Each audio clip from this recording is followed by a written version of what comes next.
would go a lot of jabs, try to go to the head, mix to the jab. Jake, that's the worst advice. Run! We haven't even started sparring and Sneako is already gushing blood from somewhere. They threw the towel in. He shouldn't have been allowed to even get in the ring with a world champion. What happens when a world-class UFC fighter clashes with an internet influencer? We're gonna find out today. So when the video came out of Sneako sparring Sean Strickland, I immediately jumped on it. Sparring with Strickland is a sign of low IQ, and the truth of the matter is anyone who's willing to put gloves on to stand in front of that guy has to be willing to go to war. That's just the facts. Now, before we get into the actual sparring footage, let's take a look at some of the events that led up to it. It's you if you don't hit him hard. Yeah. You'll get more pissed. You'll get more pissed if you're not hitting him hard. This is Jake Shields, who's a world-class fighter in his own right. I've had the joy of sharing the match with him in the blue basement. Him and Sneako have been getting along. I think their political views sort of align when it comes to what's going on in Gaza, etc. So they've been hanging out quite a bit. And what Shields is saying here is if you spar Sean Strickland and you don't actually hit him hard, he's gonna take offense to it. So Sneako's taking notes here. And just as an observation, he looks a little too comfortable, in my opinion, to be getting ready to spar a world champion. How many rounds do you think we should do? I think you should do one 5-minute round, bro. Yeah. 5 minutes? One 5-minute round, bro. 1-3, bro. Well, it depends on if Strickland's playing or going hard. If Strickland's going hard, you're not going more than one round. I'm not sure who the gentleman to the right is. I don't know if he's just trolling or what it is. He's saying just knock him out. He's speaking wildly disrespectful. Get that jab, bam, bam. He's easy to hit. His defense ain't that good. He has a weird like leaning style where he comes here and he's gonna try to up jab you. Yeah. So keep your jab up on him and bam. Do you think I should go for the body shots? Because he's always really tall. He's always really up here. He's asking for real advice on how to deal with the world champion. Should I jab him in the body? Body shots, bro. I would go a lot of jabs, try to go to the head, mix to the jab. Jake, that's the worst advice. Run! Why are you running? Sneako, don't do it. If I can get in there, I just go, Sneako, come here. Are you fucking crazy? Lead left hook, and if you can, double up on the left hook. Double on the left hook? Always. Should I move on the outside with the left hook or just say? No. Stay inside. Stay inside. Pop, Don't be too elusive either, because he has his most problem in the pocket. Stay in the pocket. Stay in the pocket. This motherfucker's trying to get you fucked up. Don't listen to him. Thanks a lot, man. He's just laughing at me. He's just f***ing with you. Okay, so the guy is trolling Sneako. All right, that's clear for me now, because at first I was like, who the f*** is this guy saying this? My man's bleeding already. We haven't even started sparring and Sneako is already gushing blood from somewhere. What are we doing here? All right, if you don't know who that is, that's Forrest Griffin. He's a legendary UFC fighter. He's responsible for one of the most exciting fights in history when he fought Stephan Bonnar for the Ultimate Fighter season finale, season 1. I've had the privilege of training with him at Robert Drysdale, sparring him, rolling with him as well. He's a nice guy. And he's actually gonna end up saving Sneako in this particular sparring session. So stay tuned, it's about to go down. So he's Dana's buddy. Okay, Ready? I'm not gonna hit him in the body, you know You're not that. gonna hit him in the... Why? I'm not hitting the body. Ding, ding, ding. All right, so it's important to note before we get into this, Sean Strickland explicitly said he's not going to hit Sneako in the body. This is something I want you to remember as you watch the sparring footage. 3-5. Parries the jab to the body. Let's see the influencer. Come on, bro. All right, he's already shitting on the fact that he's an influencer. Sean Strickland's just playing with him, talking going forward like George Foreman with that mummy style, cross blocking, parrying jabs to the body. Sneako, I'll give him a little bit of credit here. His movement looks a bit better than it did last time I saw him move. He still can't break a fucking egg, but oh, he's jabbing to the head. He's taking hard hook there, hard, relatively speaking. He's taking Shields' advice and he's throwing hard punches, which I think is actually going to end up being bad for him. And we'll see in a second what I mean. We got 4 minutes. As we get closer to the 3-minute mark, you're about to feel significantly more about a pain. Sean is obviously previewing what's about to happen. He's going to increase the volume and he's going to actually end up putting the beats on Sneako. You're about to have a really bad day in the next minute. He's saying, yo, Sneako's about to have a bad day. You guys are also about to have a bad day if you don't leave a like. He's jabbing to the body. He's coming up top. He's jabbing to the body, faking low, coming up with the hook. He's angling pretty decent. You'll see how he angles, see? Should probably pick up his hands in range, but that's that. Now, there's not a lot to break down, but what I will say is it takes a lot of energy when someone's coming forward at you and just putting pressure. Is it set in yet that you're about to get hurt? No, you're good. Says you're about to get hurt. Ooh, jab Strickland. Lands one jab. 2 minutes.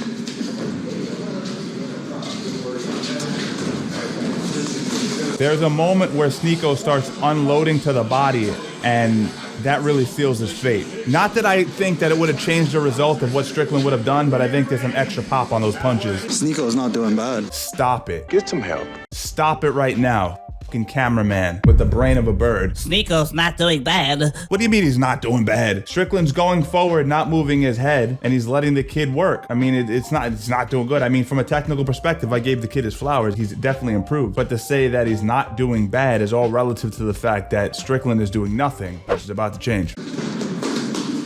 Hard shots to the body. Watch this. He's hurt. He's hurt. He's out of drama. Sealed his fate with that last combination, dog. Strickland's coming heavy. I want to enjoy this a little bit longer. Let that brain go some There you go. Oh, here we go. They threw the towel in. Just putting the beats on him. They threw the towel in again. You see that? Oh, hard shot. Hard shot. Oh, no. They threw the towel in. 3 white towels. Look at the kid, man. Beaten. Fall down, Sneako. You didn't fall down. That's good graphics and heavy shots, man. Sneako is severely concussed. He may not realize it. Hey, you didn't fall, Sneako. Good job. Pete, he's drooling. He doesn't remember where he's from. Look at him. Bloodied him up. World champion. Eyes are completely leaking, just watering. Look at him. He's crying.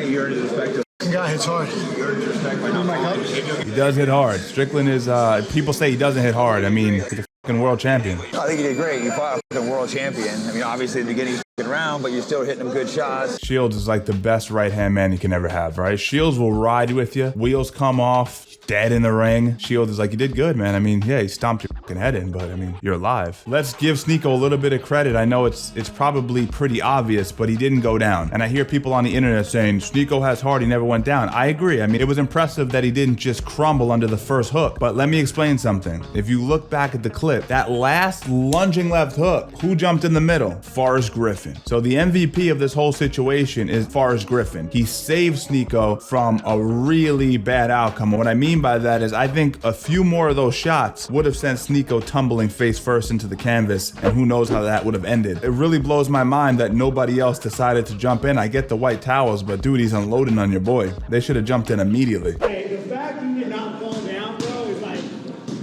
that's a testament. You were trying to make me fall? Bro, I was trying to. All you gotta do is fall and I would have stopped.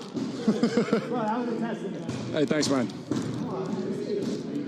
Sneako's like, yeah, I did good. I didn't fall down. I mean, it's just place shots weren't phenomenal. I mean, a lot of them were getting picked off by the gloves, but I'll give him credit for those last 3 because a lot of motherfuckers definitely would have went down. And one of my followers on Twitter asked, do you think he was going 100%? He was going absolutely 100%, but he decided not to go to the body, which I think was a huge factor. Let's check it out from a different angle.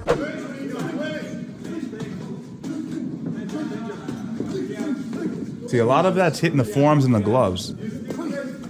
See, hit the glove, hits the gloves. These shots on that angle, those shots are what really clean Sneako's clock, if you want to say. This individual says, I have zero respect for Sean Strickland. This is what we call a gym bully. Bro is going harder in this clip than he does in his actual fights and still couldn't drop Sneako. I'm glad I stay strapped up. Couldn't have been me. Shut your mouth. This guy say, oh, you would have pulled out your gun? You agreed to get in the ring, you got your ass kicked. I mean, do I agree with the statement that he's a bully? Absolutely. I think that's the tendency you get from an individual who takes advantage of others' weaknesses, and we've seen that with other people Strickland has sparred with that he's been more talented than, more experienced than. He exploits that. Now, I'm gonna play devil's advocate because I've also went very hard in sparring in the past against people that were less skilled. Now, why did I do that? Moments where I felt disrespected in my own gym, moments where I felt like one of my students was being taken advantage of by this person maybe who dropped in from out of town. I do feel like Strickland has something out against influencers in general. We've seen his sit down that he did with the Nelk boy boys where he was insulting their manhood. When I look at you guys and a lot of people, and I look at you guys and I'm just like, man, you guys are just like, you soft motherfuckers, dude. I don't respect you because look at what you're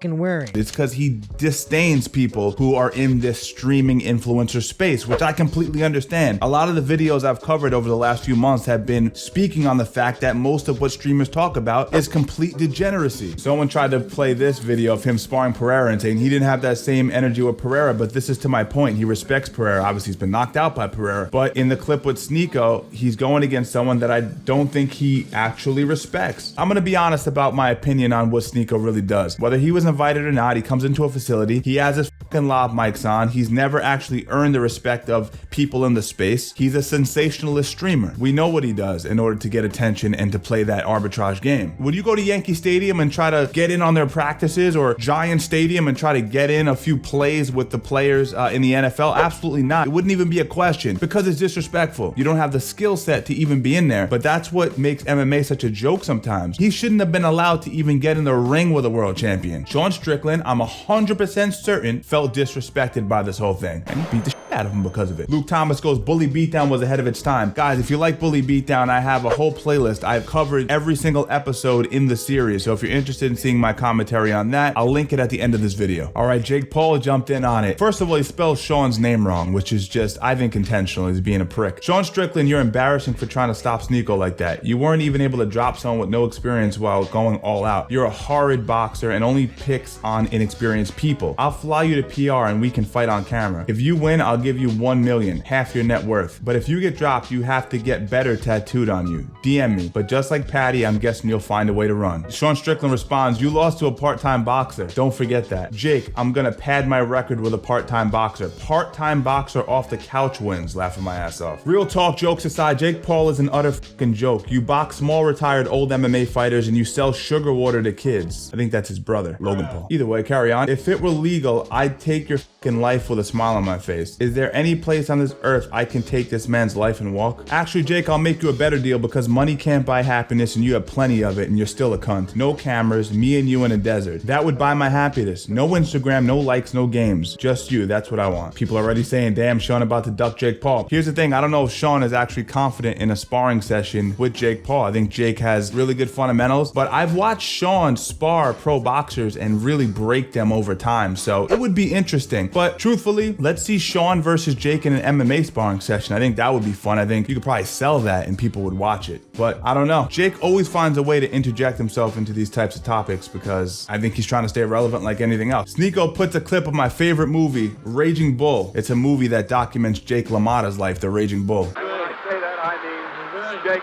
wouldn't want to quit. He wanted to go. Hey, Ray. Never went down, Ray. You never got me down, Ray. What he's saying to Ray Robinson in the scene is, you never got me down, Ray. You never got me down. And a little bit of history for you. Jake LaMotta actually never said that after the fight. It was just for the movie that they added that, which is kind of a bummer, but great part. I wish we can go back to the days where people would just die. Our founding fathers would have murdered him long ago legally. Instead, you have to listen to them talk on Twitter across the country. It seems like Sean's really triggered by this fact, and maybe he has a little bit of guilt of going that hard on Sneako and still not being able to knock him down. As I said, I believe a few extra shots, and no doubt about it, this kid would have been out cold. Shout out Forrest Griffin. Personally, I'd like to see Sean versus Jake. This just popped up on my feed, so I'm covering it in real time. I think it would be pretty fun to see what would happen. People are coming down on him in real time. People are getting at him. Bro going all out on the streamer and not being able to even knock him down is hilarious. He just genetically has no power. Sneako's a top melt, but Strickland's a bitch for trying to hurt him like that. Should have just moved him about a bit. If Strickland fighting streamers, let's get in the ring. I want to see what I can do. I'll fly you out, Baldy. This is that TikTok-y guy. Vaguely familiar with him, but also irrelevant. Sean Strickland was able to drop Israel Adesanya, but not Sneako. Do what you want with that info. I'll say it again. I don't agree with the fact that he went as hard as he did with Sneako. And I'm not a particular fan of the kid, but I don't know, man. Jab him hard a few times, work him to the body, but damn, dude, you're trying to kill a motherfucker. You're trying to catch a body at the PI. Let me know what you guys think about the whole situation. Was Strickland out of line for going that hard? I'm sure a lot of you guys don't like Sneako, judging on the comments I've got for past videos I've done of him, but let me know what you guys think about it. Make sure you guys check out the link comment down below. That's gonna give you access to my newsletter where we work on discipline, habits, how to overcome vices, how to work on actions that lead to results that you want to get in life. I share all of the things things that have helped me change my life, going from being homeless, overcoming hurdles in life that most people never get past, and I want to share that knowledge with you guys. If you're interested, check out the link down below. Strangle Gang, as always, stay strong, and I'll see you in the next one.